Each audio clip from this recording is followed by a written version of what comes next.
A neighborhood security guard threatened a black woman for looking suspicious, not knowing she was a military bomb disposal expert just returning home. He asked her if she was lost before she even had a chance to breathe in the air of her childhood street. She hadn't been home for 12 years, and already someone with a badge and a walkie-talkie was trying to erase her. The cul-de-sac on Willow Creek Lane hadn't changed much. Neatly trimmed hedges, pastel townhouses, the faint smell of sprinkler mist on summer concrete, but the welcome committee certainly had. Monica Ray Johnson stood in front of her mother's porch, in full uniform, duffel bag still slung over her shoulder, when a security vehicle pulled up fast behind her like she was about to rob the mailbox. The man who stepped out had the gait of someone who confused authority with ego. Stocky, mid-50s, white, pale, arms crossed, sunglasses low on his nose. His name tag read D. Wilkes, but the way he squinted at Monica, you'd think hers read threat. "I'm gonna need to see some ID," he said before even greeting her. Monica blinked. "Excuse me? This is a private neighborhood, ma'am. We've had some incidents lately. Can't be too careful." She paused, eyes narrowing, heartbeat slower than normal. Years in Afghanistan had taught her to read tension like a bomb. By the wires people didn't know they were showing. "I live here," she said flatly. He gave her a quick up-and-down glance. "Sure you do. Got proof of that." She sighed, adjusting the strap of her duffel. "My mom lives at 1127 Willow Creek. Has since '93. I'm back from service. Just landed." Wilkes didn't move, didn't flinch. "And you're in uniform because?" Monica inhaled. "Because I just got back from defusing IEDs in Kandahar, and I haven't had time to change." He looked at her as though the word Kandahar might be made up. "Military, huh?" She didn't answer that. Instead, she walked slowly up the steps of her mom's porch and knocked twice. A few seconds later, the door swung open. "Monty!" cried her mother, a petite woman in her 60s with a deep warmth in her eyes and a house dress fluttering around her knees. Wilkes' posture changed instantly, shoulders sagging, hands uncrossing. He began stammering something that sounded like an apology but came out like an excuse. But Monica had already turned her back to him. "Inside, Ma." Inside smelled like lemon cleaner and childhood. The walls still held the same framed church photos, the Bible verses in gold lettering, and the middle school graduation picture of Monica with braces and cornrows. Her mom, Gloria Johnson, followed her into the living room. "Who was that out there?" Monica dropped her duffel by the couch. "Security," said. "I looked suspicious."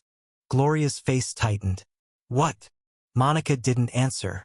She was staring out the window, watching Wilkes still parked out front, now on his radio, probably spinning his own version of the story. The kind that leaves out skin color but not suspicion. "Same damn street," Monica muttered. "Same house. But I don't get to belong here." Gloria came up behind her and placed a hand gently on her daughter's shoulder. "You always belonged here. They just didn't know it." But that wasn't the point. Not really. The point was that in a country Monica had served with her life, she still had to explain why she existed in certain zip codes. Later that week, Monica tried to let it go. She tried, but the looks hadn't stopped. Walking to the corner store for Gatorade, she caught two neighbors watching from behind curtains. At the community pool, a father gathered his kids when she entered the water. She wasn't a stranger to racism. But this mix of sanitized suspicion and polite bigotry in the very place she called homite felt personal. A few days later, the HOA held their monthly meeting at the clubhouse. Monica hadn't planned to attend, but something in her told her not to stay silent. She arrived in jeans and a simple tee, hair pulled back, eyes clear. She sat in the back at first, quiet, observing. Wilkes was there too. He sat near the front, joking with another security officer, tossing around terms like neighborhood safety and vigilance. Halfway through, during a discussion about installing more street cameras, Monica stood up. The room hushed. "Hi," she said, steady. "I'm Monica Johnson. I live at 1127 Willow Creek. Just got back from active duty." was stationed with the 789th EOD in Kandahar. Silence. I came home hoping for peace, but instead I got profiled, threatened, treated like an outsider in the place I've always belonged. I shifted, feet fidgeted. I've disarmed bombs in villages that were afraid of my uniform, but nothing stings more than fear in the eyes of my own neighbors. Wilkes looked down. No joke left in him. I'm not asking for an apology, she said. I'm asking for change. Because if I'm suspicious here, then what are we saying about every black child who grows up on this street? Applause didn't come. Not right away. But someone finally stood. Then another. The meeting went long that night. But Monica didn't stay to hear it all. She stepped outside under the moonlight, her breath slower now, more certain. This was her street. And no Onino name tag or flashlight was going to take it from her. The moonlight wrapped Monica in a thin silver layer as she walked home. The clubhouse was only 2 blocks away from her mom's house. But tonight, the pavement beneath her feet felt heavier, like she was carrying more than just the weight of her uniform. She was carrying the burden of perception, of a label she didn't ask for but had been forced to wear since birth. Behind her, she heard a car engine. Not fast, just slow enough to let her know it was following. She didn't flinch. Instead, she stopped walking, turned around, and faced it. Wilkes. He rolled down the window, hesitating. You got a minute? He asked, the gruffness in his voice now tempered with uncertainty. No, Monica replied, calm and sharp. But you seem to. He stepped out of the vehicle. Look, I just wanted to say, maybe I came at you a little sideways the other day. She raised an eyebrow. You mean when you treated me like a criminal in front of my own house? He swallowed hard, looking at the pavement. Yeah, that. She let the silence hang. He didn't fill it. That surprised her. I was doing my job, he said finally. But maybe I got the wrong impression. No, Monica said. You got the exact impression you were conditioned to have. He blinked. You saw a black woman in fatigues and still assumed threat. You didn't ask. You assumed. Wilkes opened his mouth, closed it. You're right, he muttered. Then maybe stop patrolling like you're looking for shadows, she said, turning away. But before she could take another step, he added something that made her pause. My son, Wilkes said, his voice cracking slightly. He served too. Iraq, 2010. Came home angry. Couldn't sleep. Punched a hole in the wall every time he heard fireworks. Monica turned back, surprised.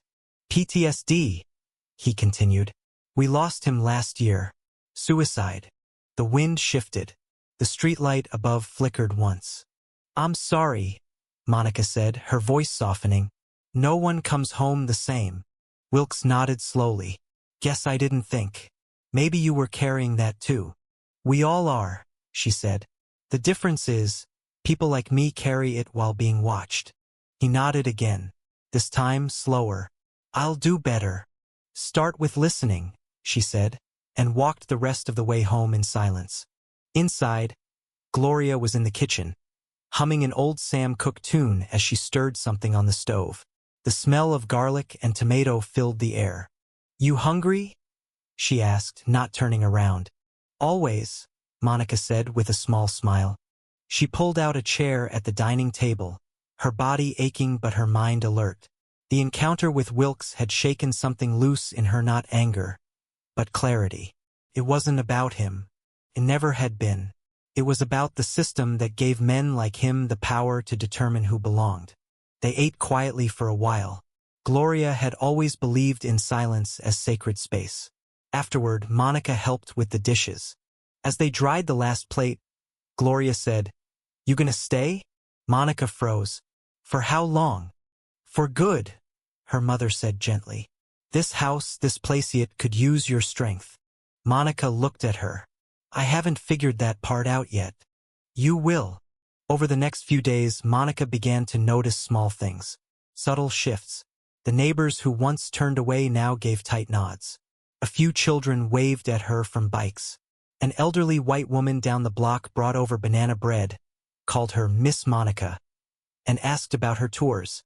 Change didn't come like a thunderclap, came like raindrop by drop. And yet, not everyone was ready for it. One afternoon, as Monica jogged past the park, she saw a black teenage boy, maybe 15, sitting on a bench with a skateboard at his feet. Two white women stood a few feet away, whispering, one of them pointing. Monica slowed, watching. Within minutes, a security vehicle pulled up. A new guard this time. Young, blonde, tense. "Hey!" the guard barked, approaching the boy. "What are you doing here?" The boy stood slowly.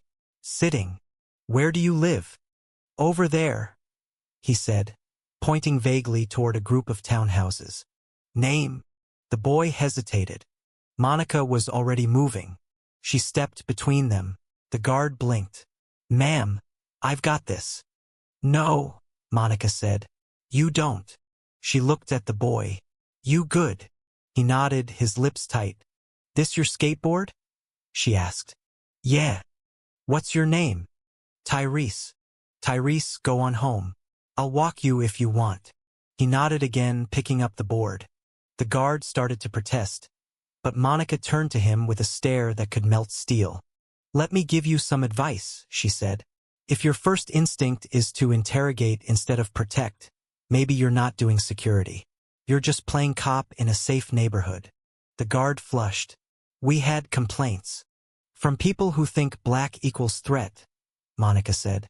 "You don't have to follow their fear. You can make your own decisions. Or is that too much responsibility?" He didn't respond. That night, Monica sat with Gloria on the porch. Fireflies blinked in the hedges. The hum of the suburb was low and even. "You always were a firecracker," Gloria said, sipping sweet tea. "Even when you were little.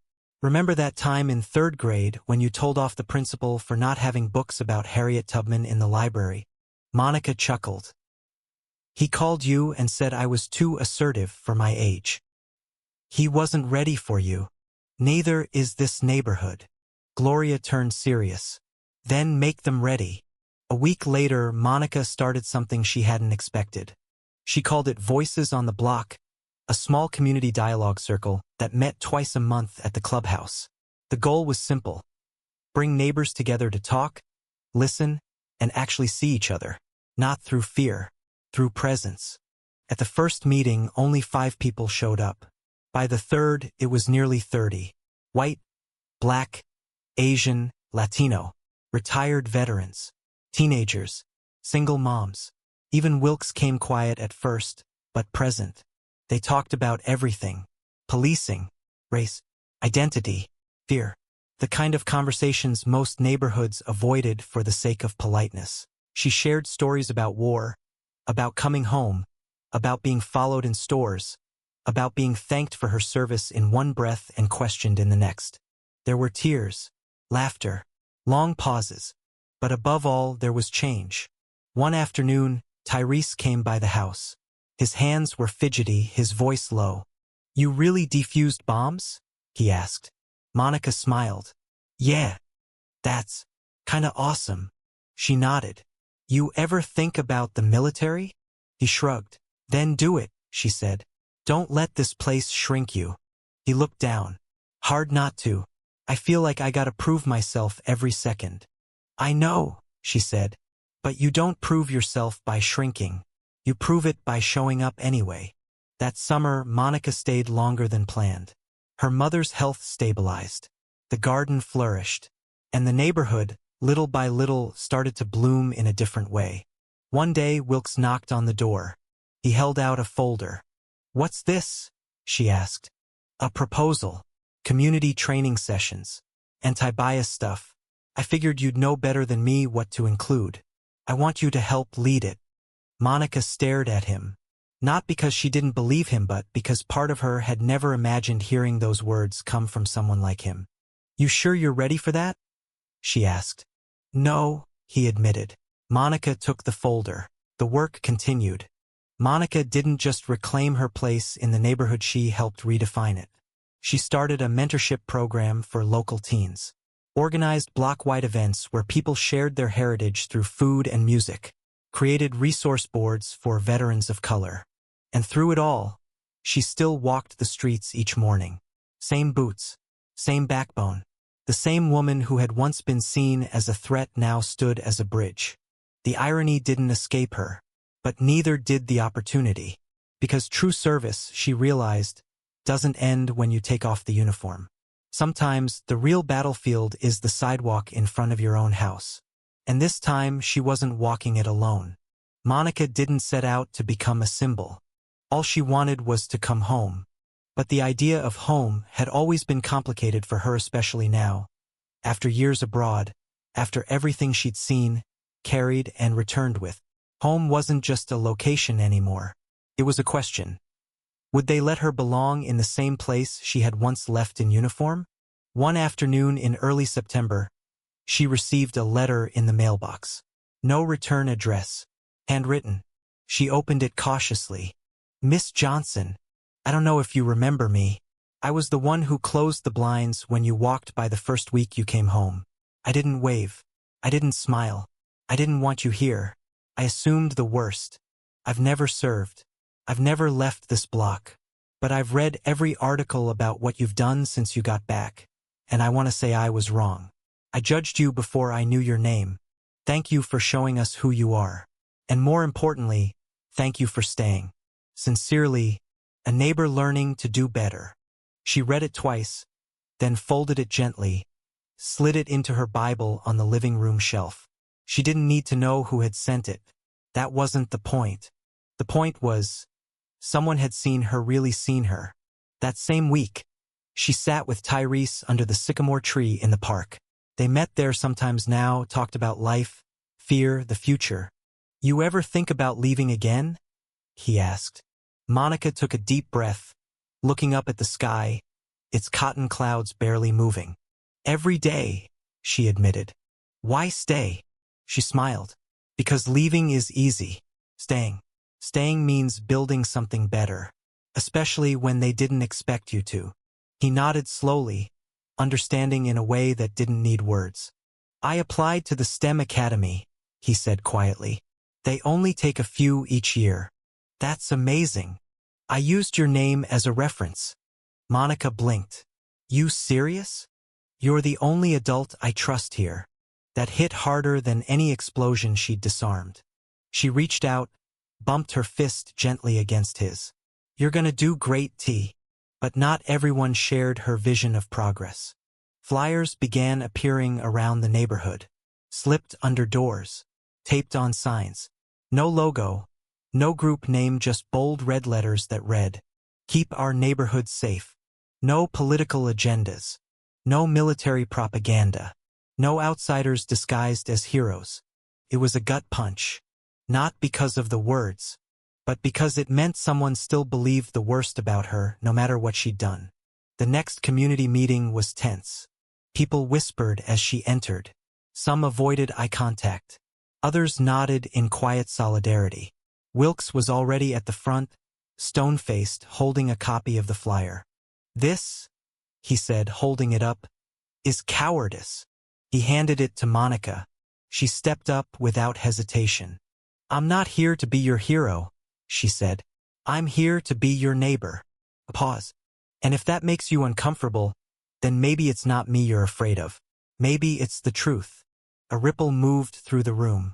I served overseas, she continued.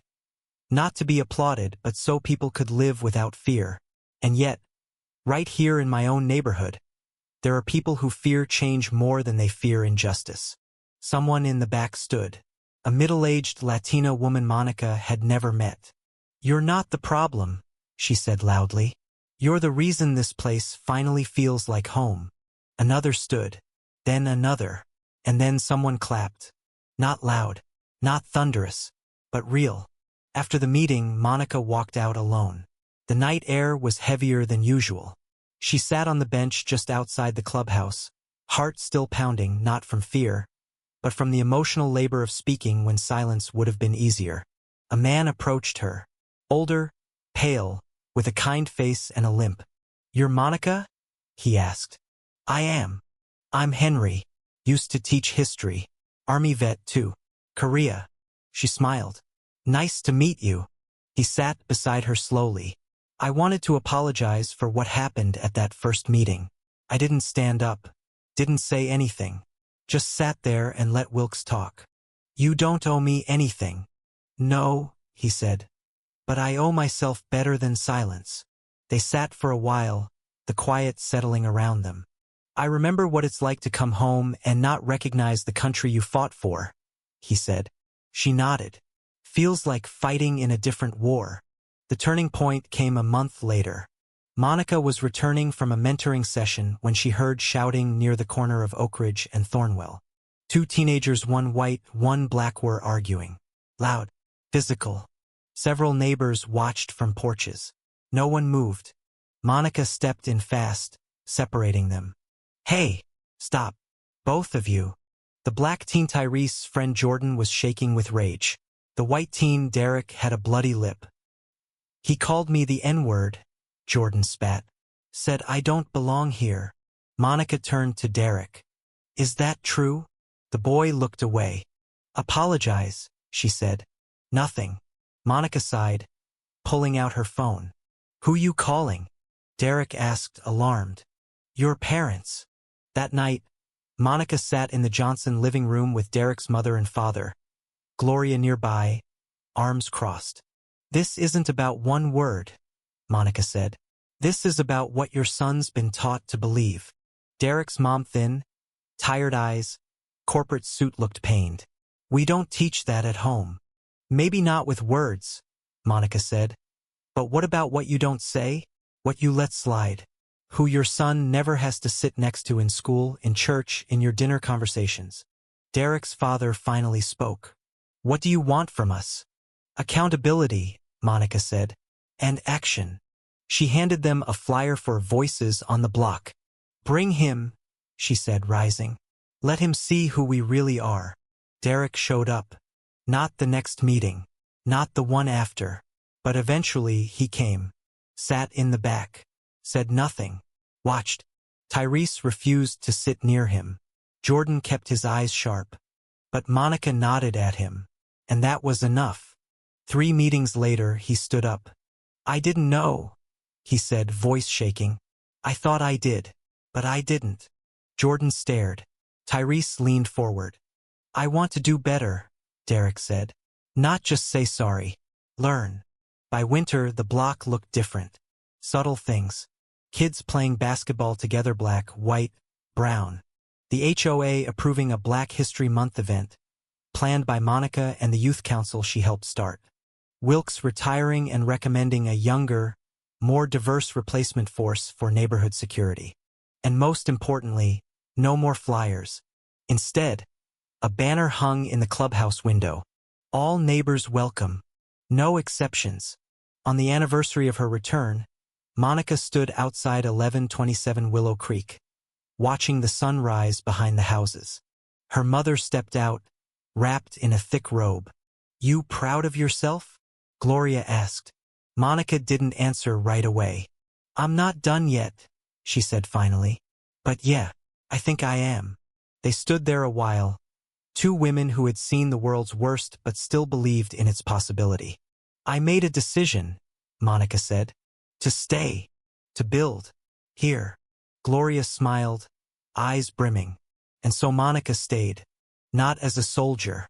Not as a symbol. But as something far more powerful. A neighbor who refused to be erased. A protector without a badge. A woman who, even after war, chose peace and made sure everyone had a place in it. Spring arrived quietly. There were no parades.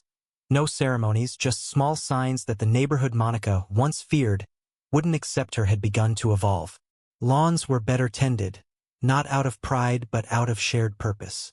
Porch lights stayed on longer into the night. Children rode bikes in packs that didn't all look the same. Still, progress wasn't perfection. And Monica knew that peace wasn't permanent. It had to be protected, not with force, but with presence, with persistence. With staying. She was walking home from the youth center one afternoon when she noticed a boy, maybe 7, 8 years old, kneeling by the curb, crying quietly. She knelt beside him. What's wrong? He wiped his nose on his sleeve. They laughed at me. Who? The other kids. Said I talk funny. Said I don't belong here. Monica's heart twisted. What's your name? Adil. Where you from, Adil? He hesitated. New Jersey. But my parents are from Pakistan. She smiled.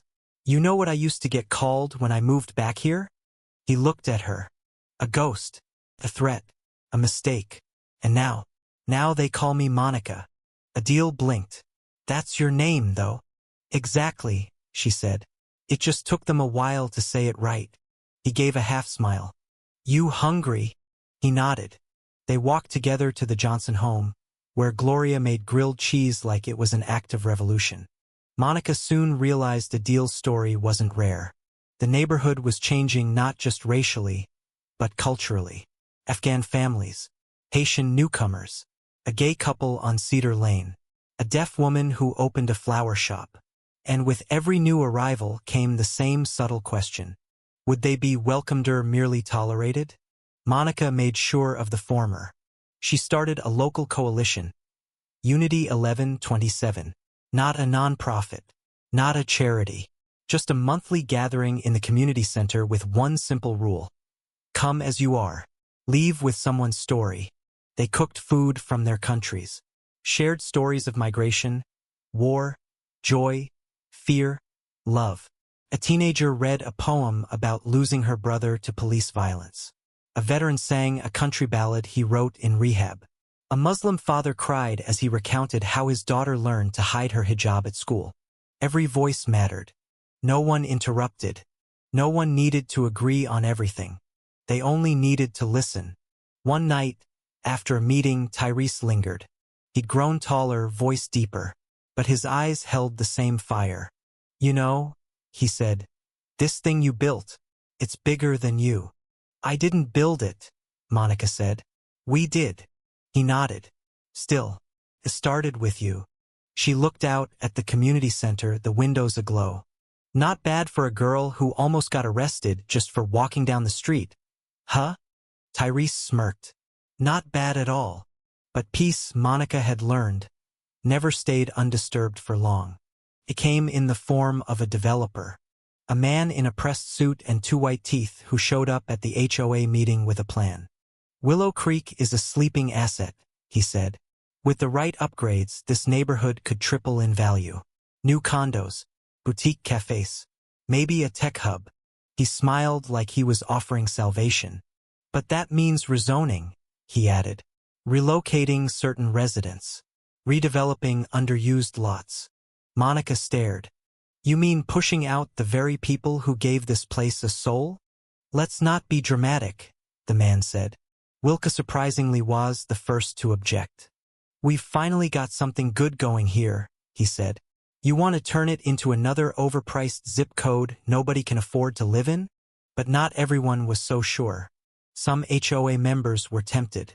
The promise of higher property values, sleek infrastructure, and polished sidewalks was seductive. So Monica did what she always did when the stakes were high. She told the truth. Not in anger, not with outrage, but with memory. She stood and said, I came back here expecting to live invisible, or worse, unwanted. And instead, I found a community willing to fight for each other. You take that away. You don't just lose buildings. You lose belonging.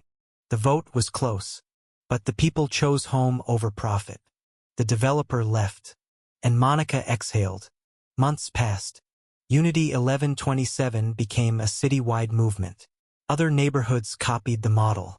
Monica began speaking at schools, libraries, even corporate DEI workshops. But she never lost touch with the block. She was there when Tyrese got accepted into the STEM Academy. She was there when Gloria opened her own home cooking business. She was there when Adil gave his first school presentation without stuttering once. And when Henry, the old Korean war vet, passed away peacefully in his sleep, Monica delivered the eulogy. He taught me that fighting for your country doesn't end on foreign soil. It begins again when you return. In how you treat the person who doesn't look like you, pray like you, love like you. Henry reminded us that courage isn't just a battlefield medal. Sometimes it's speaking up at a meeting when no one else does. Sometimes it's changing your mind. One day, Monica received an envelope from the Department of Defense. Inside, an invitation. The Pentagon wanted to honor her, not just for her service overseas, but for what she'd done after, for healing a community, for rebuilding trust, for proving that one woman could disarm not just bombs but fear itself. She didn't cry, but she did smile, long and soft. She folded the letter, set it on the mantel, and went out to mow her lawn, because the grass still grew, and she still had work to do. That night, as the sun dipped below the rooftops, Monica sat on her porch legs stretched, heart calm. Tyrese joined her, now 18, backpack slung low. "I leave next week," he said. "I know. You scared for me?" "Terrified." She laughed. "But I'm proud too." He glanced at her. "You changed my life, you know." Monica looked at him, eyes steady. "You changed mine." They sat in silence. Then Tyrese asked, "What happens when you're gone someday?" She raised an eyebrow. "You planning something?" He smiled. "No, just thinking. Who carries this after you?" "You do." He nodded slowly. "Okay." In the final days of summer, the block held a party. It wasn't about Monica. It never had been. But when Gloria raised a toast and the crowd looked toward her, she stood reluctantly. No speech prepared. No need. She looked around at neighbors who once flinched, now laughing beside her. At children who had never known the sting of being seen as less. At a place that once feared her and now protected her as its own. And all she said was, "Thank you for letting me come home." Later that night, as the sky grew darker and the music faded, Monica walked alone to the old sycamore tree at the park, the place where everything had begun. She stood there, eyes closed, breathing in the peace she'd helped plant. Not peace from war, but peace born of reckoning, of conversation, of unlearning, of courage that wasn't loud but unrelenting. She knelt beside the roots of the tree and placed a single note inside a glass jar, just beneath the soil. "To the next one who comes home unsure if they belong. You do. And your story will matter here." Then she stood and walked forward, toward whatever would come next. Because the fight wasn't over. But neither was hope. The end.